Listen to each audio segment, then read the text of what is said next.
You have something huge coming up, which is a documentary about P. Diddy, Puff Daddy, P. Diddy. Yeah. Did he do it, right? Yeah. I know He did it. you've been heavy on social media talking about it. He did it. And I'm the only one who's been vocal about this long before. You have something huge coming up, a documentary about Diddy, Puff Daddy, P. Diddy. Did he do it?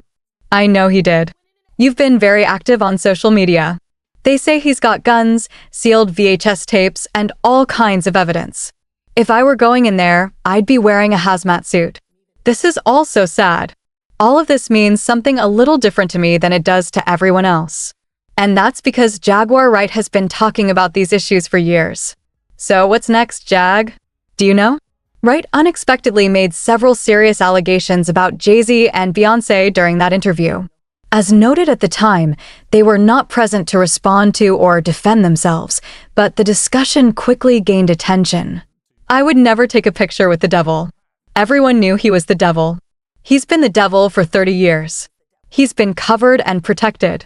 There hasn't been a day in the last 4 years when I haven't acknowledged that, because of what I choose to do, I could lose my life today. That's a reality. I could let that scare me, or I could keep going full throttle. The hip-hop industry continues to be surrounded by uncertainty as coded remarks, indirect warnings, and quiet conversations hint at developments taking shape far from public view. While much of the attention remains focused on Diddy and Jaguar Wright, 50 Cent has taken a different approach. Rather than adding to the noise, he has pointed toward deeper questions and uncomfortable realities that many would rather avoid. What once seemed like isolated conversations has evolved into a complicated web of secrecy, strained relationships, and growing pressure beneath the industry's carefully managed image. Jaguar Wright, known for speaking without fear, now appears weighed down by challenges that extend beyond public criticism. Her recent messages feel less like commentary and more like warnings, carrying a tone that many observers find difficult to ignore. The issue is no longer simple speculation or online debate. It is the apparent cost of speaking openly. The larger question remains the same: who benefits from silence, and what truths might emerge if that silence were ever broken? You were talking about Diddy, but it seemed like your focus shifted to Jay-Z and his wife. That's always been my focus. You're saying Diddy and Jay-Z are connected? They're one and the same. Think about a peanut butter and jelly sandwich. Peanut butter alone is peanut butter. Jelly alone is jelly. Put them together, and it becomes something else entirely. When asked whether the Carters would ever address any of the claims, Wright remained skeptical. She's losing hundreds of thousands, even millions of followers, and still hasn't said anything. Just pretending life is great in Paris. Is it her place to say something? Probably not, considering what she could potentially be facing. These are criminals. Diddy is a drug dealer, and so is Jay-Z. The proof is there. She went on to suggest that some artists attempt to distance themselves from their pasts by reinventing themselves publicly, while the realities behind those transformations remain unchanged. In the period that followed, her online activity took on a noticeably different tone. Late-night posts and emotionally charged reflections appeared more frequently. They read less like ordinary updates and more like calls for attention from someone carrying a significant burden. References to sleepless nights, constant pressure, and feelings of being watched created an atmosphere of tension and uncertainty. For many supporters, these posts suggested a situation that extended far beyond a typical public controversy. The platforms that once amplified her message now seemed to serve as one of the few places where she felt free to speak openly. Followers examined every statement, searching for meaning and trying to understand who, or what, she believed was contributing to her distress. The discussion moved beyond celebrity headlines and into something far more personal and urgent. When public statements begin to reflect a struggle against pressures that remain largely unseen, speculation often gives way to more difficult questions. The focus shifts to what happens when someone continues speaking openly in an environment where challenging narratives can be met with resistance. You said Jay-Z is the real monster. Can you explain how the Piers Morgan interview happened and why you agreed to do it? I didn't seek it out. We didn't see it coming. But I have to give credit to Odell. Since we joined forces, we've become a strong investigative journalism team. I'm the voice and the passion, but he handles the administration and the groundwork. She explained that after numerous account breaches and communication issues, Piers Morgan's producers reached out through Odell. I said we had to do it. One thing I know about Piers Morgan is that he's smart. He vets information aggressively. If my words made it through his firewall, then that says something. When asked whether she had enough time to say everything she wanted to say, her answer was immediate. Of course not. There will never be enough screen time. But I'm grateful for the questions, grateful for the time, and I hope I got across what the public needed to hear. How did you feel about Vlad criticizing you? I loved it. Piers created a conflict without there actually being one. It was brilliant journalism. He created multiple episodes worth of discussion. As Jaguar's messages became increasingly concerning, reactions across social media intensified.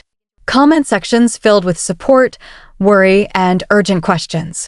Public figures, organizations, and community leaders were repeatedly tagged as people tried to draw attention to what they viewed as a serious situation. Even 50 Cent, long known for confronting controversy head-on, appeared to recognize the gravity of the moment. His comments suggested that the entertainment industry has often been unforgiving toward those who challenge accepted narratives. Other artists and commentators quietly expressed concern as well. Some wondered publicly whether anyone had checked on her well-being. Others hinted that she may have ventured into topics many people would rather leave untouched. At that point, the conversation had moved far beyond gossip. What emerged was a growing sense of unease unfolding in real time. A discussion that began as entertainment commentary gradually transformed into calls for awareness, support, and protection. What is a woman supposed to do when she's in an abusive relationship? Well, that depends on who the man is. What if it's someone powerful? Wright spoke emotionally about women she believes have been harmed and about the challenges of finding support in situations involving powerful individuals. The more people you tell, the more danger you may be in. People choose sides. If more people are interested in protecting power than protecting victims, then you're on your own. She emphasized the importance of carefully choosing whom to trust and suggested that many people are influenced by financial incentives, loyalty, or fear. It is important to consider the influential individuals and institutions she has referenced over the years. Her public statements have frequently challenged powerful figures within the music industry, raising questions about influence, control, and decision-making behind the scenes. She has often spoken about what she describes as betrayal, exclusion, and efforts to diminish her voice. Those claims have remained the subject of debate, but reactions frequently intensified whenever she suggested that key figures possessed knowledge about important moments in hip-hop history that had never been fully revealed. At those moments, the conversation seemed to change. Responses became more cautious, observers paid closer attention, and speculation increased. The atmosphere shifted further when she alluded to broader networks of influence extending beyond music itself.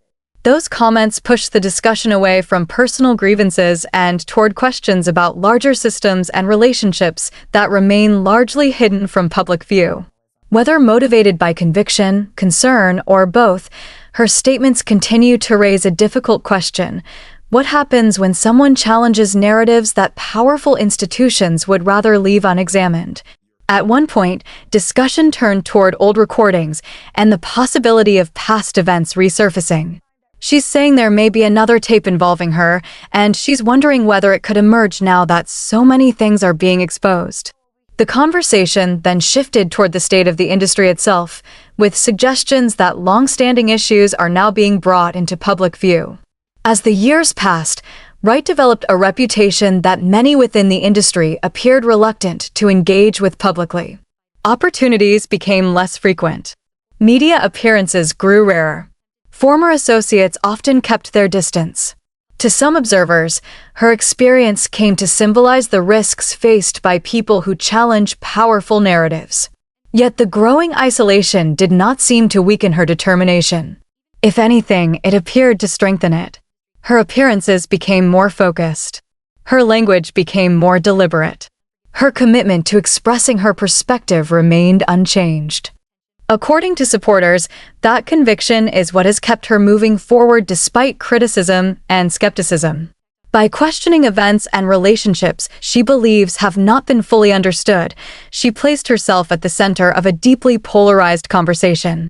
Maintaining that position has clearly carried challenges. For Jaguar, the burden of standing apart from the crowd appears substantial, requiring a level of resilience that few people fully appreciate from the outside. As the discussion continued, attention shifted toward birthdays, reflections on the past, and the contrast between difficult circumstances and personal progress. Last year, I woke up on a concrete slab.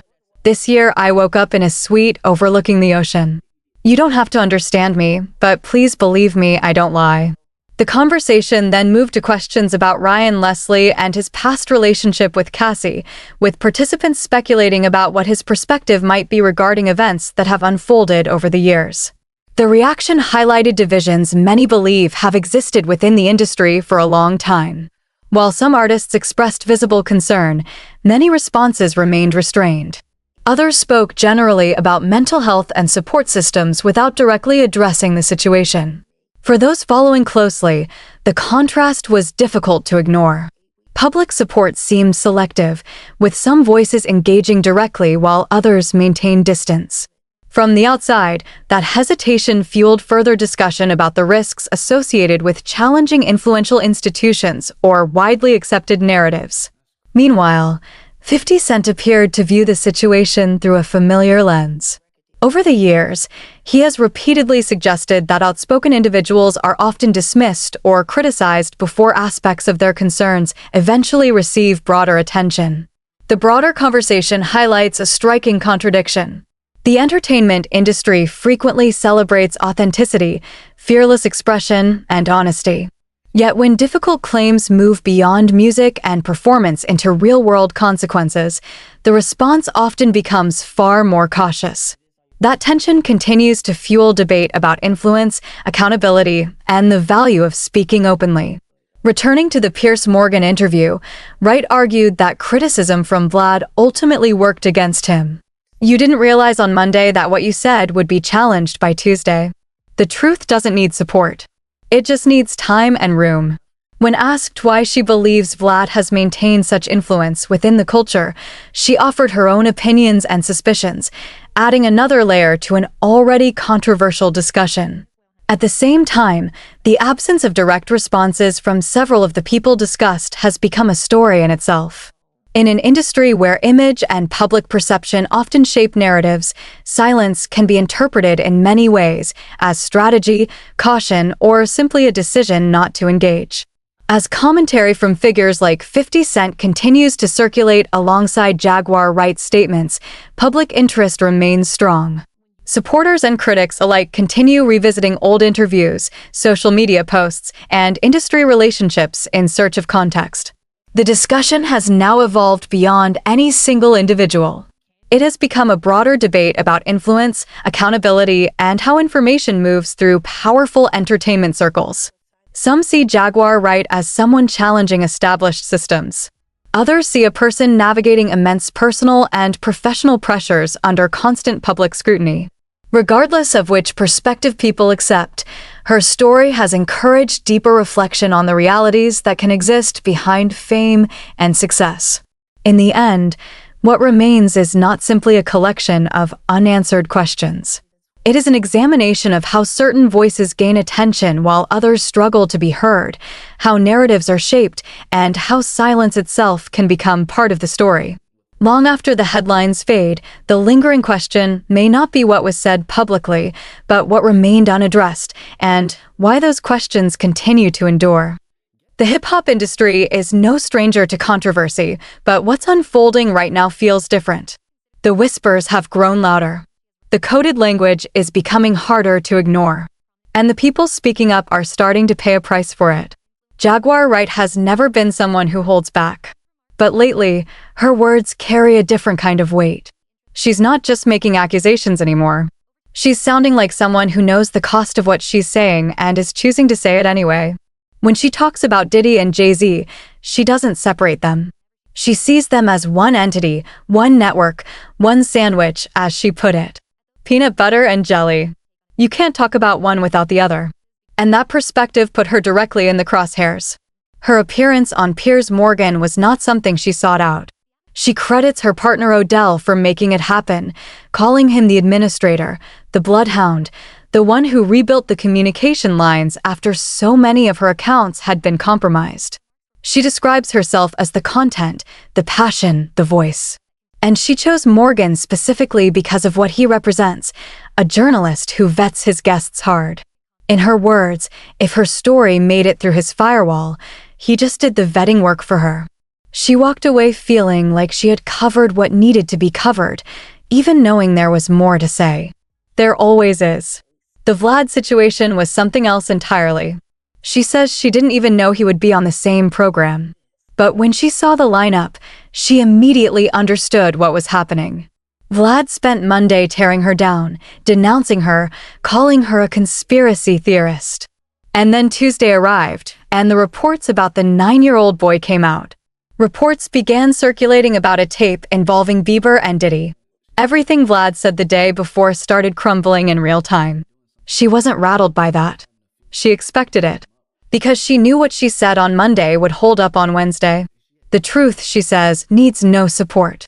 Just time and room. Her assessment of Vlad goes deeper than a media beef, though. She believes he functions as an information and disinformation agent, someone whose role is to shape narratives in ways that protect certain people and discredit others. She even suggests his roots may lie outside any American agency entirely. Whether you agree with that read or not, her reasoning reflects a broader pattern she's identified across the industry. Powerful people don't always operate through obvious channels. But behind all of this commentary, something more personal was surfacing online. Her social media presence had been shifting. Late-night posts, emotionally raw reflections, references to sleepless nights and the feeling of being watched. For people who had been following her closely, these weren't just venting sessions. They read like someone under real pressure, someone using her platform as a release valve because other outlets had closed off. Her followers parsed every word. Community figures were tagged. Hashtags spread. And the energy around her story started feeling less like celebrity drama and more like collective concern. Even 50 Cent, who tends to play things close to the chest, acknowledged the gravity of what was happening around her. He's made clear over the years that people who speak out against powerful structures often get dismissed or discredited long before anyone takes them seriously. He suggested more than once that Jaguar's statements deserve attention, not ridicule.